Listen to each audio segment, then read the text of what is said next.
வணக்கம். யோகங்கள்லாம் இருக்கட்டும் சார், எல்லா யோகமும் இருந்தாலும்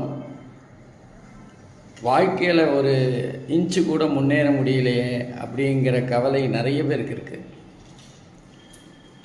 அது ஏன்? எந்த ஜோசியரை கேட்டாலும் 2-3 யோகங்கள் இருக்குது, கவலைப்படாதீங்க அப்படின்னு தான் சொல்கிறாங்க. முன்ன போனால் கடிக்கிறது, பின்ன போனால் உதைக்கிறதுங்கிற மாதிரி என்ன பண்ணாலும் ஒரு அடி. சரி, வேலை பார்க்கலாம் அப்படின்னா நடக்கிற இடத்துல எல்லாம் கன்னி வெடி இருக்குது. அதே மாதிரி சொந்தமாக தொழில் தொடங்கலாம் அப்படின்னா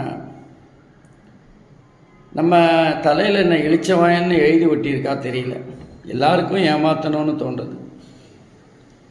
நம்ம நியாயமாக இருக்கலான்னா நம்ம கிட்ட வர்றவங்க யாருமே நியாயமாக இருக்க மாட்டேன்றாங்க. ஏன் இப்படி?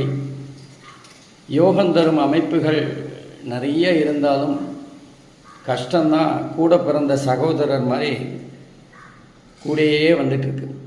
எதனால் இதெல்லாம் அப்படின்னு பார்த்திங்கன்னா, இதுக்கு சில ஜாதக அமைப்புகள் இருக்குது. கேமத்துனுமா யோகம் அப்படிங்கிற சந்திரன் சார்ந்த யோகம், அந்த யோகம் இருக்கிறவங்களுக்கெல்லாம் அது பேர் தான் யோகமே தவிர தோஷம்தான்.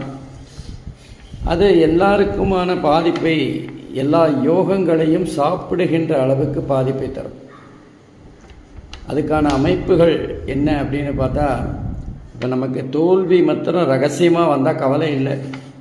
சுற்றி இருக்கிற எல்லாருக்கும் நம்ம தோல்வி தெரியறதுனால ஏதோ ஒரு பாதிப்பு, ஏதோ ஒரு கஷ்டம், நம்ம கஷ்டம் ரெட்டிப்பாற மாதிரியான ஒரு சூழ்நிலை. எதுக்கு இது?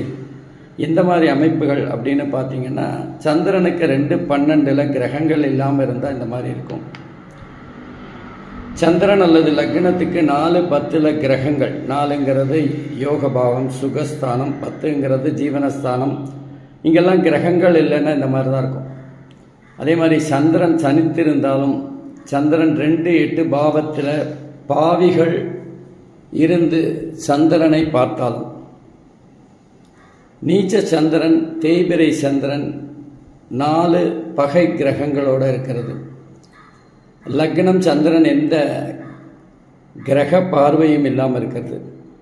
சந்திரன் பாவிகளுக்கு இடையே இருக்கிறது. இந்த மாதிரி அமைப்புகள்லாம் தோஷங்களை அள்ளித்தரும். லக்னம் அல்லது சந்திரனுக்கு 10ஆம் பாவகத்தில் நீச்சம் பெற்ற கிரகம் இருப்பது, இதெல்லாம் கஷ்டங்களை அதிகரிக்கின்ற ஒரு